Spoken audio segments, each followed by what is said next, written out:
वैशाख महीने में बाबा शंकर को जो चढ़ाया जाता है और 1000 अश्वमेध यज्ञ का पुण्य फलम प्राप्त कर लेते हैं। मंदार और शमी ने दोनों ने मिलकर भगवान शिव की आराधना करी और देवादिदेव महादेव ने वर दे दिया, सुनो शमी और सुनो मंदार, यदि कोई भूल से भी आपकी पत्ती आपका पुष्प मुझे समर्पित कर देगा, सुनो मंदार सुनो शमी, अगर कोई भूल से भी आपकी पत्ती आपका पुष्प मुझे समर्पित कर देगा, उसे 1000 अश्वमेध यज्ञ के स्नान का जो पुण्य होता है वो एक क्षण में प्राप्त होगा।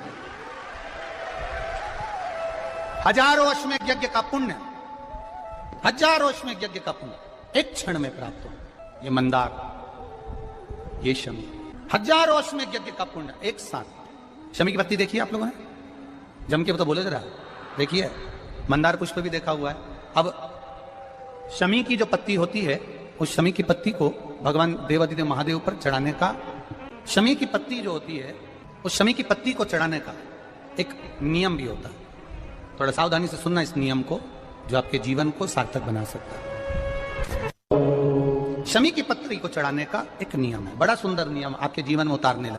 महाराज, जब सारा श्रृंगार मेरे देवादिदेव महादेव का हो जाए, बहुत ध्यान से सुनना, ये प्रसंग आया नहीं पहले, आज अगर कुबेरेश्वर बाबा की पावन धरा पर यह प्रसंग निकला है तो उसको ध्यान से सुनिए। पत्ती, शमी की जो पत्ती होती है, उस शमी की पत्ती को कब, कैसे और कहां चढ़ाना चाहिए, और शमी की पत्ती का फल क्या होता है वो भी अपन समझ लें उसको। शमी की पत्ती, संपूर्ण स्नान भगवान का हो जाए, संपूर्ण स्नान आप समझें उसको। जैसे ये शिवलिंग है, जलाधारी, जल निकल कर जाने का स्थान, गणेश, कार्तिकेय, अशोक सुंदरी, जलाधारी मतलब माता पार्वती जी का हस्त कमल, शिवलिंग शिव का स्वरूप, ऊपर जो जलाधारी लगी है उसमें से एक एक बूंद जो पानी नीचे गिर रहा है, जो पानी नीचे गिर रहा है, शिव जी की बेटियां जया, विषहरा, शामली बारी, दौतली, देव, शिव जी की पुत्री बेटियां। जब देवादिदेव महादेव को शमी का पत्ता चढ़ाया जाता है, कब चढ़ाते हैं, जब आपने संपूर्ण जलाधारी को हाथ से साफ कर दिया हो, शिवलिंग पर जल चढ़ा दिया हो, शिवलिंग का पूरा श्रृंगार आपने कर दिया हो, संपूर्ण श्रृंगार मेरे देवादिदेव महादेव का हो गया, संपूर्ण श्रृंगार। बाबा को चंदन का लेपन, अबीर, गुलाल, अक्षत, बेलपत्र, धतूरा, जो भी तुम्हें चढ़ाना है सब कुछ तुमने चढ़ा दिया, सारा श्रृंगार मेरे देवादिदेव महादेव का हो गया। तब शमी की पत्ती को मां जगतजननी की जो जलाधारी है उस पर मात्र स्पर्श कराकर शिव के शिवलिंग पर आखिरी में समर्पित कर देना चाहिए, जिससे हमारी मन की जो कामना है वो मां जगतजननी देवादिदेव महादेव से उनके कानों में श्रवण कर। शमी पत्र का एक बात और स्मरण में रहे, शमी पत्र की बहुत एक बात और अपने स्मरण में लीजिएगा। शमी पत्र जैसे शिवलिंग, जलाधारी और स्थान, जब बहुत ज्यादा मात्रा में दरिद्रता होती है, बहुत ज्यादा मात्रा में बहुत कष्टमय जीवन, जब तुम्हारी चित्तवृत्ति में आए, जब तुम्हारे मन में आए, धन भी नहीं है, पैसा भी नहीं है, बहुत दरिद्रता का जीवन है, बहुत दुखी जीवन, तब बेलपत्र और शमी पत्र का प्रयोग जरूर करके देखना। प्रैक्टिकल करने में कुछ नहीं जाता, प्रैक्टिकल करने में क्या जाता है, करके देखना। उस समय पर वो कहते हैं ना कि कोई कहने वाला कह दे कि महाराज जी, वो एक महाराज प्रवचन दे रहे थे और प्रवचन में देते देते देते देते किसी ने, महाराज जी प्रवचन दे रहे थे कि मदिरा का पान नहीं करना चाहिए, नहीं पीना चाहिए, गलत है, नाली में पड़ा होता है, व्यसन में पड़ा होता है, ऐसा पान ना करो। एक महाराज का पेचेन वाला खड़ा हो गया, उसने खड़े होकर कह दिया, ओ महाराज तुम इतनी बड़ी बड़ी बात कर रहे हो, तुम्हारा सगा भाई तो पी के नाली में पड़ा, गटर में पड़ा। महाराज जी को क्रोध नहीं आया, समझ थी। महाराज जी ने कहा, भैया देख, मैं भी प्रवचन दे रहा हूं, मेरा भाई भी प्रवचन दे रहा है, मैं मुंह से समझा रहा हूं कि पीकर लोग नाली में गिरते हैं, गटर में गिरते हैं, मेरा भाई प्रैक्टिकल करके दिखा रहा है कि मत पिया। प्रैक्टिकल वाली बात है। शमी पत्र, बेलपत्र का एक बार जीवन में प्रैक्टिकल कर देखना, प्रैक्टिकल करना। जैसे आपको कहा कि आपका विश्वास अगर पक्का है, भरोसा अगर दृढ़ है, और शंकर के प्रति अगर आपका विश्वास पक्का है, शंकर कह रहे हैं, मां उमा से, मां पार्वती से, मेरा महेश कह रहा है, मेरा बाबा भोलेनाथ, मेरा बाबा विश्वनाथ, मेरा त्रिकालदर्शी कैलाशी अविनाशी कह रहा है कि हे पार्वती, एक बीला, एक बेल जो मुझे समर्पित करता है, और समर्पित करने के बाद उस बेल की महत्वता देखिए, जो वैशाख महीने में बाबा शंकर को जो चढ़ाया जाता है, और 1000 अश्वमेध यज्ञ का पुण्य फल हम प्राप्त कर लेते, मात्र एक फल चढ़ाता है, मात्र एक फल चढ़ाता है। हे पार्वती, संसार का मनुष्य जब मुझे वो बेलपत्र समर्पित कर, वो बेल का फल समर्पित करता है, पार्वती वो फल जो मुझे चढ़ता है, फिर मैं भले नर्मदा के जल से निकला हुआ कंकर शंकर क्यों ना हूं, फिर चाहे मैं गंगा के जल से निकला हुआ कंकर शंकर क्यों ना हूं, चाहे फिर मैं यमुना के जल से निकला हुआ कंकर शंकर क्यों ना हूं, चाहे मैं सरयू के जल से निकला हुआ कंकर शंकर क्यों ना हूं, चाहे मंदाकिनी के जल से निकला हुआ कंकर शंकर क्यों ना हूं, हे पार्वती फिर जो भी शिवलिंग पर वो बेल समर्पित होता है, वो बेल उठाकर जीव अपने कार्य में ले सकता है। ये मां उमा से कह रहा है। तो उस बेल की महत्वता जानेंगे। अब अपन उस बेल को जानने के लिए वापिस स्कंद पुराण में चले, तो स्कंद पुराण में लिखा हुआ है कि जो बेल बैसाख के महीने में शंकर को चढ़ाया जाता है, वो बेल का फल उठाकर रख लिया जाता है। बैसाख के महीने में उस चढ़े हुए, बाकी का आपको बेल का फल खाना हो तो बात दूसरी, पर चढ़ा हुआ जो बेल का फल है वो पूरा बैसाख नहीं खाना। बैसाख के बाद में अगला जो महीना आए, उस महीने के अंदर उस फल के अंदर का गुर्दा निकालकर उसको सुखा लीजिए, और सुखाकर जिस व्यक्ति को पथरी की बीमारी हो और जिस व्यक्ति को पेट में बहुत भोजन पचता ही नहीं है, पूरा शरीर पाचन क्रिया बेकार हो गई, उस व्यक्ति को केवल 7 दिन तक शंकर पर चढ़ा हुआ वो बेलपत्र प्रदान कर दीजिए। पथरी भी बाहर और पाचन क्रिया भी ठीक, जिंदगी भर तकलीफ नहीं। उस बैसाख में उस फल की इतनी महत्वता बाबा भोलेनाथ स्कंद पुराण, लिंग पुराण, नर्मदा पुराण, पद्म पुराण के अंतर्गत, शिव महापुराण के अंतर्गत वर्णन कर उसकी महत्वता है। वो बेल का फल साधारण नहीं हो सकता। अब मंदार का जो पुष्प होता है, आंकड़े का जो फूल होता है, एक सफेद कलर का भी होता है और एक गुलाबी कलर का भी होता है। देखा है आप लोगों ने? बोलो जम के बोलो, देखा है ना?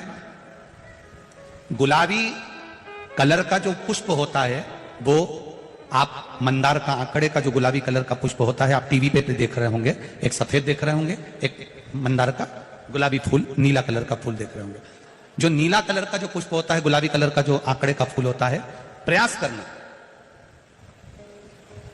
जब किसी विषम परिस्थिति में फंस गए, विषम परिस्थिति, जब आपको लग रहा है कि मुझे बहुत भय लग रहा है, कुछ बुरा होने वाला, आपको लग रहा है आज मेरी उल्टी आंख बहुत फड़क रही है, कुछ गड़बड़ होने वाला, आपको लग रहा है मेरी सीधी आंख फड़क रही, कुछ गड़बड़ होने वाला, तब केवल वो नीला जो गुलाबी पुष्प है मंदार का, उसको कहीं से लाकर शिवालय में अशोक सुंदरी वाली जगह पर स्पर्श कर कर शिवलिंग पर आप चढ़ा दीजिए। आपकी विषम परिस्थिति कैसी भी होगी वो रास्ता बनाकर बाहर निकल जाएगी, आपको फंसना नहीं, परेशान नहीं। मंदार आंकड़ा, सफेद आंकड़े का पुष्प भी भगवान शिव को समर्पित होकर, जैसे बेले के फल का गुर्दा, बेल का जो फल होता है, बेलपत्री का फल, उसका जैसे गुर्दा, उसके अंदर का जो भाग होता है बेल का, वो गुर्दा, उसको अग्नि में जलाकर उसकी भस्म तैयार कर कर छान कर जब जब आपके यहां विद्वान ब्राह्मण शिव जी का अभिषेक कराते हैं, पूजन कराते हैं, तो उसमें लिखते हैं पूजन के साहित्य में बेलपत्री, धतूरा, दुर्वा, ये उसमें नीचे लिखेंगे भस्म। लिखते कि नहीं लिखते? लिखते हैं ना, भस्म अभिषेक में चाहिए रहते हैं। तब उस भस्म का थोड़ा सा भी भाग आप अगर शिव को समर्पित कर रहे हो तो ये जान लें कि शंकर मनवांछित फल प्रदान कर रहे हैं, शिव फल प्रदान कर रहे हैं। महाराज बेलपत्री के वृक्ष के नीचे बैठकर हाथ में एक बेलपत्र का पत्ता रखकर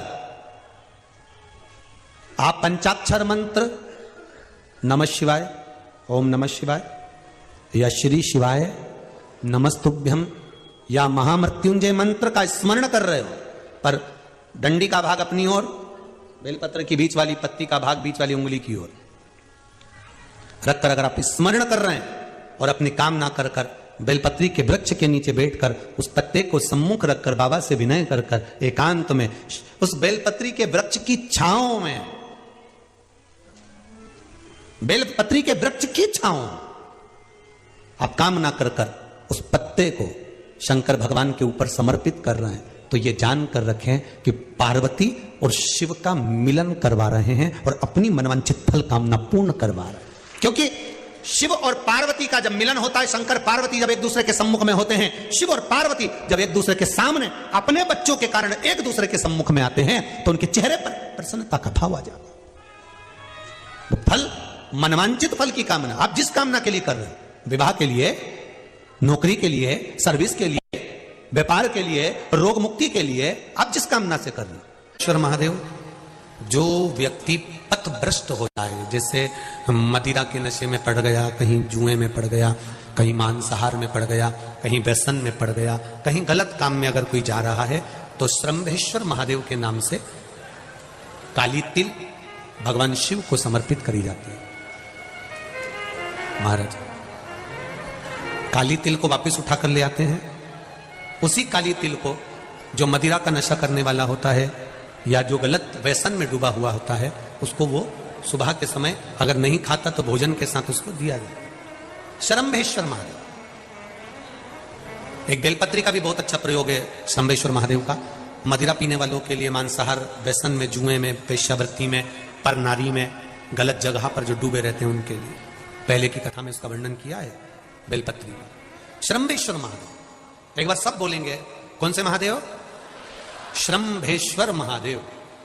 फिर जम के बोल लो एक बार, श्रम्भेश्वर महादेव। जब हमारे घर में क्रोध बढ़ता है या कोई गलत कार्य में जाने लगता है तो श्रम्भेश्वर महादेव का हमें शरणागति लेना चाहिए, श्रम्भेश्वर महादेव का पूजन करना चालू कर देना चाहिए। कई लोग कहते हैं महाराज जी श्रम्भेश्वर महादेव का मंदिर कहाँ मिलेगा, हम कहाँ पूजन करने जाए? कहीं नहीं जाना, तुम्हारे घर के पास में जो शंकर जी का मंदिर है वहीं जाओ, उसी देवालय में, उसी मंदिर में जाओ, श्रम्भेश्वर महादेव के नाम से जल चढ़ाना प्रारंभ करेंगे। वो जल जो गलत संगत में पड़ा हुआ है उसका आचमन कराना प्रारंभ करेंगे, अपने आप उसकी धीरे धीरे बुद्धि सुधरना प्रारंभ हो जाएगी। ऐसा श्रम्भेश्वर महादेव का